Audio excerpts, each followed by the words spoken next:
Morena tātou, thank you for coming, and I'd particularly like to thank Ministers Brown and Bishop. And Potaka, is he around? He's on his way. On his way. But Ministers Bishop and Brown for coming to Auckland for this very important announcement. We have the Minister for Auckland, we have the Minister of Transport, and the former Minister of Transport, and me. Auckland has elected me to take back control of Auckland Transport, and today we are delivering on that promise. It's a major victory for the people of Auckland. The bill restores democratic control of transport to elected members in local communities, just like other councils. Right now it costs around $1.5 billion to run Auckland Transport. Transport capital expenditure is also a third of Council's 10-year budget. But we don't get to tell Auckland Transport what to do. That is because the current legislation gives Auckland Transport the power and status of a road controlling authority. This arrangement doesn't exist anywhere else in the country. All we can do is send the board stern letters, which they mostly ignore. Those days are over. This bill replaces Auckland Transport with a new council-controlled organisation focused on public transport delivery. We have the beginnings of a good public transport system in some areas of Auckland, but it will be much better served by a dedicated and focused CCO. We will finally have control of Auckland roads and the power to set transport policy. The new Auckland Regional Transport Committee will be a genuine 50-50 partnership between Auckland and Wellington, with the mandate to develop a 30-year integrated transport plan that will make it easier for goods and people to move around our city. That will make it a lot easier to fund and get on with projects that are going to deliver more for Auckland. There is still the legislative process to work through, and some details need to be ironed out. But today signals the end of business as usual for AT. Big change is coming. I'll have more to say on my vision for Auckland Transport in Auckland soon, but this is just one of a number of things I'm working on with the government. So let's get on with moving Auckland. I'll now hand over to Minister Brown. Well, thank you, Mayor Brown, and great to be here with you. Today is a great day for Auckland. Aucklanders have become sick and tired of decisions being made in regards to their transport policies, their roading corridors, without their direct involvement. And under this legislation that the government is introducing today, that will change. Auckland Transport will have its role significantly changed. Auckland Council will have democratic accountability and responsibility for transport planning and transport outcomes in our biggest city. And it will refocus Auckland Transport on the core business of making sure we have a world-class public transport network here in our city. It also makes sure that we have long-term planning alignment between central government and local government for our biggest city. If we're going to have a productive economy here in Auckland, we need to have long-term joined-up planning for transport in our biggest city, and that is exactly what this legislation does. The legislation also empowers our local boards to have direct responsibility and decision-making around transport on local roads in their communities. And that's a critically important change because we've seen in recent years the infestation of speed bumps on local roads, car parks being removed in favour of cycleways, local businesses and local communities being unable to have their say when it comes to what happens on their streets. All of that changes under this legislation, with local boards being empowered on what happens in those local communities. So I'm incredibly proud of the work that's been done to deliver this legislation. It's a big step forward. I think it's a great day for our city. I know there are many people up and down this city who will be celebrating that Auckland Transport will no longer be able to dictate what happens on their roads, and democracy is being restored. And so I congratulate the Mayor, congratulate the Minister of Transport, and I look forward to this legislation coming into effect. Thank you. Just a couple of comments from me from a process point of view. Firstly, acknowledge the Mayor and Simeon, who did the heavy lifting on this. Obviously the Mayor campaigned on this, and we're proud to be able to partner with him to deliver it in government. Simeon, as Transport Minister and Minister for Auckland, did the heavy lifting on this, and it's now my role as Minister of Transport to shepherd the bill through the Parliament. But as the Mayor and Simeon has said, it's a momentous day for Auckland. The bill's being introduced today into Parliament. It will get its first reading the week after next. We've got to deal with estimates next week, so the week after next it will get its first reading and will then go off to the Transport and Infrastructure Committee, and we're aiming to pass it into law next year. There's a bit of a way to go. There's quite a detailed piece of legislation, and there'll be the ability for Aucklanders to have their say on exactly some of the finer details. But the core, as the Mayor and Simeon has said, is going to remain, which is Auckland Transport will go to become a dedicated public transport CCO, and local democracy will be restored to Auckland Council, who will get the ability to make those major decisions. From a transport point of view, I'm very excited about the 30-year long-term plan for Auckland. It's really important we get that right, and I'm looking forward to working with the Mayor and elected councillors into the next few years as we get that 30-year plan for Auckland and start to actually do proper long-term planning to drive growth and productivity in Auckland, our biggest city. It is critical that this city thrives and grows, and we're determined to make that happen. I'm happy to take your questions. With the 50-50 between central and local government, Simeon Brown said that Aucklanders are sick of Auckland Transport dictating what happens on their roads. But with that 50-50 split, are we going to get to a point where central government can dictate what happens on Auckland roads, or a point that central and local government will be at loggerheads over something and we could get to a stalemate? No, it's been deliberately designed in the legislation. This is about the longer term planning. We need a long-term integrated transport plan for Auckland. We started that under the last national government with ATAP. This now legislates it.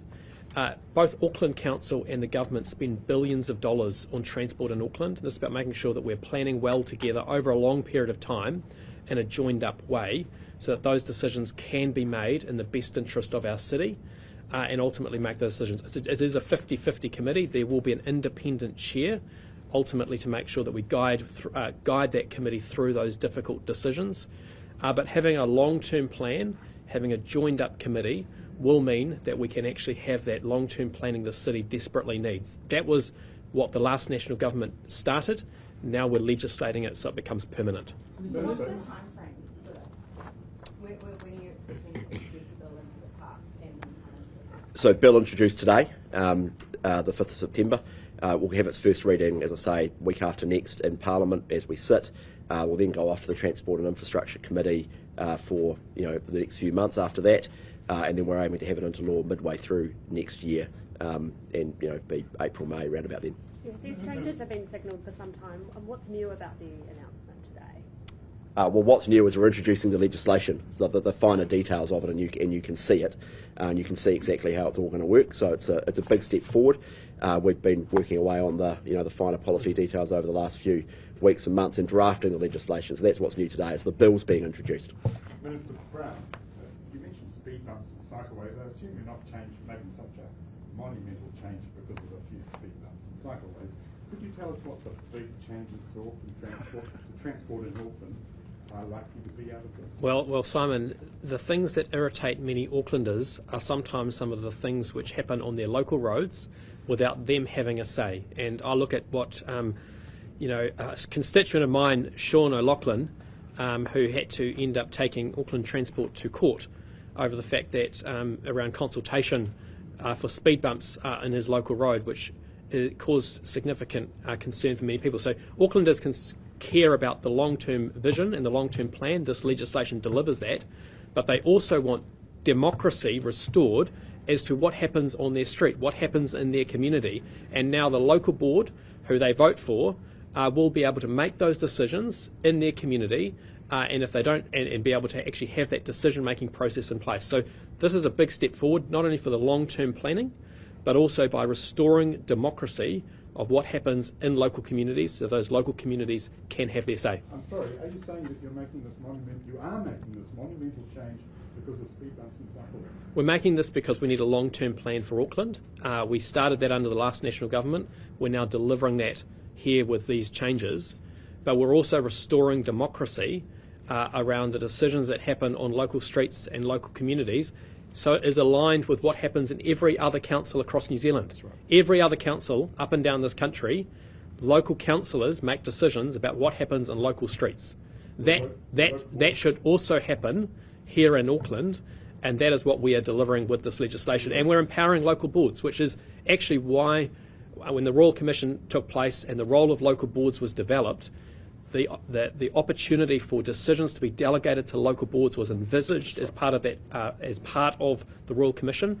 It's never been delivered upon, and so this legislation actually delivers on the vision set by the Royal Commission into governance in Auckland back in 2008, 2009. What will become road controlling authorities? They will have some delegated responsibilities under the legislation for decisions which happen on local roads in their communities. Mayor Brown, are you satisfied that local boards have the skills to do that? Well, I'm not satisfied that AT have the skills to do it, for a starter, and I think someone's got to decide where a bus stop should be, and rather than AT telling those local boards where it is, the local board can actually have an input in those things. There may be some councils that from me, it's not been driven by speed bumps. There may well be local boards that want more of the damn things, but for me, it's at the larger level of getting things done better, faster and cheaper, because we're slow to get things done. We haven't, despite the fact I've sent lots of letters about spending more time and effort on IT and braining up our signal system. Been very little production on that side of it. I came in wanting to have more dynamic lanes. I'm talking about speeding the traffic up without having to build more roads, because I'm kind of mean with the ratepayers' money, and it's the 50-50 thing's right, because nearly everything is jointly funded between the government and us, and we don't actually have much of a say in some of those big things. Everything that comes will have to fit into what's best for Auckland at the high level. And in terms, I collect hundreds of emails from people upset about yellow lines in the wrong place and various roads. I don't want to do that. It's not my job. That can go to the local boards and keep them occupied, if nothing else. We have them all. They're all paid money, and they should do something. And I mean, you and I have noticed that some of them, after years in there, don't even realise that rates are a land tax. So they can learn more about where the money comes from and where it goes. And if they get it wrong, they'll ring the people in the local board. I don't want to know about the wrong car park in a street. That has to be done by the right person, and there's plenty of wrong car parks made by AT. So, and I'm fed up with apologising for those things. I have a lot of experience in roading, and I've designed roads, built roads, owned roads, and sold roads, and I want to have some of that thinking of better, faster, cheaper ways of doing things, so we get more for the money rather than less of it. Mr. Brown, you happy for local boards to change the speed limits back that you forced the government council to change previously?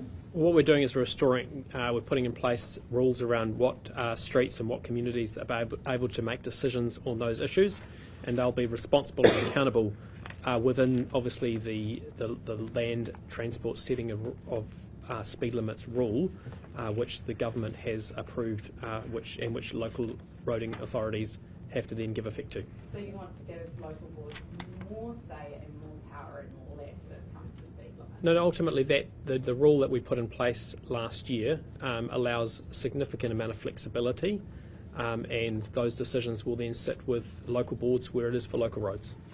There is one thing I could add to that if I could, and that within the legislation, the CBD will be an area which is run more by the governing board. That's right. At the moment, AT avoid talking to the governing board and go to the Waitemata local board, which doesn't have the skills to make some of the decisions that we've got under the way at the moment. Queen Street's a local road. It's actually a road of national significance, and it's part of the central city plan, and I think we need to have a say about that. Yes, and so that doesn't happen at the moment. So one board has too much say, and the rest of them don't have enough.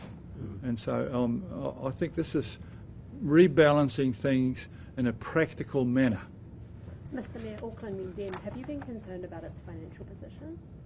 Where did that come from? There's been an organisational review launch. Well, this is today's about about a great day for Auckland Transport. If you don't find that interesting enough, It's then pretty perhaps you standard for should. media to ask questions about It may well be, topics. but So I'm we here to can go discuss back to those it, things. That's okay. You will have time over the Yeah. next 6 weeks to ask me about all sorts of things, but today, this is a big day for Auckland. It's not a big day for the museum, oddly enough. It's a big day for Auckland, and I'll answer questions about that, not Okay. about other stuff, but I will answer other stuff later on. But today, understand, this is big stuff. Okay? Just touching on the speed bumps example that you brought up, Simeon, how much of a shift will this change bring when it comes to the prioritising of road safety measures? You mentioned that speed bumps were an element. Well, ultimately, what Aucklanders have become frustrated with has been an organisation that they have no democratic say over, making decisions about what happens in their local streets and their local communities. That changes under this legislation, with those responsibilities sitting now with the governing body or with local boards, just like it does in every other city up and down this country, and that's just as it should be. And on those governing boards and those groups, will there be, people who have expertise when it comes to road safety? Well, ultimately, when it comes to the people who provide advice, there will be the council, or in terms of the council will have responsibility to provide advice, but it's called democracy. People get elected and they get the responsibility and accountability of making decisions, and that's a good thing. You're confident that alongside this restoration of democracy, as you say, it will also get safer roads? Absolutely, and ultimately it's about making sure that those decisions are made by people who are democratically accountable to the voters. And what about Auckland Transport as an organisation? Are you going to have to eventually sack the current board? Or would like to see some changes in leadership at the top after these changes? Are you happy with the current chief executive? Well, there's a transition to go through from now, and I'll let the Mayor comment on the Auckland matters, but we've got to get the legislation through. Clearly, today's a significant announcement for Auckland Transport because the organisation will change. The major capital works and maintenance is going back into the council, and they will refocus on running public transport. And as the Mayor said, public transport in Auckland is growing, and the government wants public transport in Auckland to thrive and grow over time. And actually, what other cities around the world do is have a dedicated CCO or company or organisation focused on running the buses and trains well, and then they do other things around roads and everything else and capital maintenance separately, and that's exactly what we're delivering here. So there'll be a transition, and it's going to be there'll be a process to go through over the next year or two as we bed that in. But the Mayor might want to comment on the Auckland transition. Before you do, Mayor Brown, could you just explain to me about capital maintenance? AT won't have an operational role in maintaining the roads? So the legislation says that Auckland Transport's statutory role is public transport and the running of that, and then the decisions around everything else is a decision for the Auckland Council as the governing body, and if they choose to delegate other functions to Auckland Transport, they can, but that will be a decision for the governing body of the Auckland Council. But the default is that capital and maintenance goes back in as part of Auckland Transport into the governing body, into the council. Just on leadership, and do you have current confidence in the current chief executive and the current leadership team? And are we likely to see actually any sort of unders and overs as this comes to cost, or are we going to see savings as a result of these reforms? Well, I certainly didn't do this to increase costs, and I learn from lessons, and I think the City Rail Link, which is a good project, but it's been hasn't been handled as well as it might have been. And again, there's been an awful lot of independence on that one there. And for instance, we didn't really, although we ponied up the money, we didn't really have any say in what was a sensible amount to spend on inside a railway station, for instance. And so I want to be able to have some say about those things, along with my fellow councillors. So, Mayor Brown, in talking about the CRL, and also yesterday at Council, you mentioned that Auckland Transport's report to Council did not mention the new harbour crossing.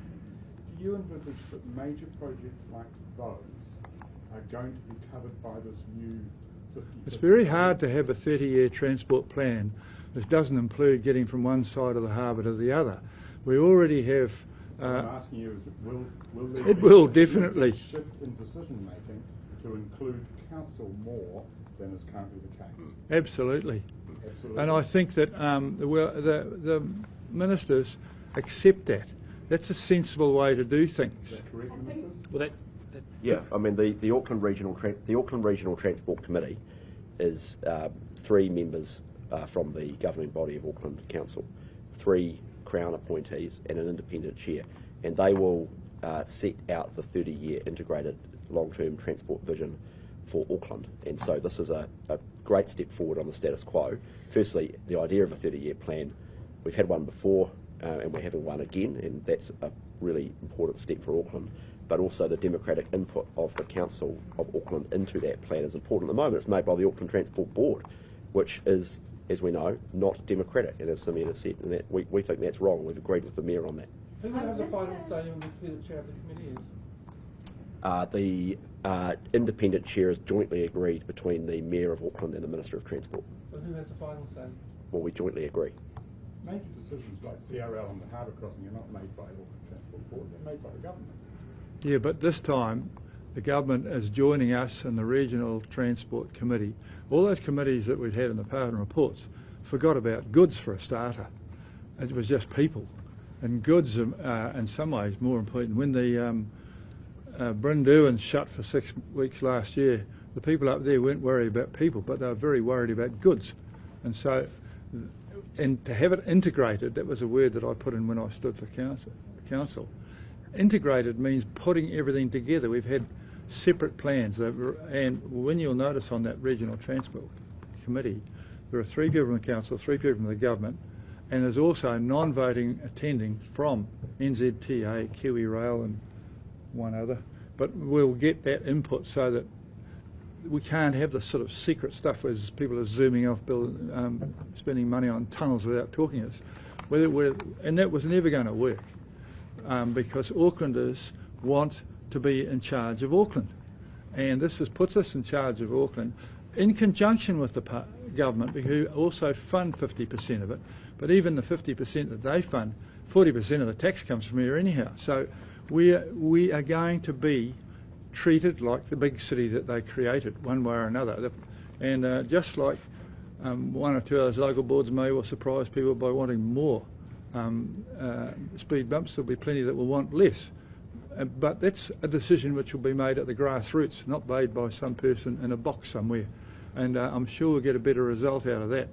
And it's prioritising. If you've got a certain amount of cash, if you spend it on one thing, it's not spent on something or other else. So I can tell you this, the people in Rodney are very keen to have their unsealed roads kept in good condition. It's very hard to get that message across to an independent organisation here at AT. And so, as the Mayor, I'm elected to cover everybody from Wellsford to Pukekohe, and you get that feedback. But I don't want feedback anymore about the 3 orange lines in Green Lane. That can go to the people there. Okay, I think we're about done. One last one Yeah. you have actually been, very critical of central government. I think secret swirling around on the harbour crossing. Do you guys commit to being more open with Auckland about what you're up to with the harbour crossing? Look, we're at the start of a very long process on the harbour crossing, and the council's been briefed and will continue to be. I mean, it's anything we do on the harbour crossing in Auckland is going to end up being a joint project between central government and the council, because it's here for starters, and the government's going to end up having to fund it and sort out the financing of it. So it's going to end up being a joint process. But we're at the start of a long process. Anything we do there will be the single biggest infrastructure investment in New Zealand history by an order of magnitude. And I've already committed that we want to be involving the other political parties around that. It's a really big decision for the country. We've got to get it right. And of course the council will be involved. You're surveying at the moment. Yeah. As we come across the bridge every day, see the barges in harbour. Did you let the council know that you're going to be doing that? Yeah, I'm sure NZTA talked to the council about that. There was a press conference. There was a press release put out. I'm almost I'll look certain out that was the the window. case. I'm almost certain that there would have been talking at an operational level about that. But it's just a barge. Let's not get carried away. They're just doing some surveying. How much I can get you the numbers on that. It's a few million, but it's really important because it hasn't been done before. So people have done all these desktop studies and all of these plans about tunnels and bridges and fantastical plans for Auckland, including under the last government. No one actually bothered to go out and look at the geotech in the harbour and work out what's actually feasible to build, which seems like a bit of a no-brainer to do before you start committing tens of billions of dollars to something. So we've actually done that. What's that? He's got his own plan for a bridge. Oh, well, yeah. I think we're done. Thank you very much. Thanks, Dave.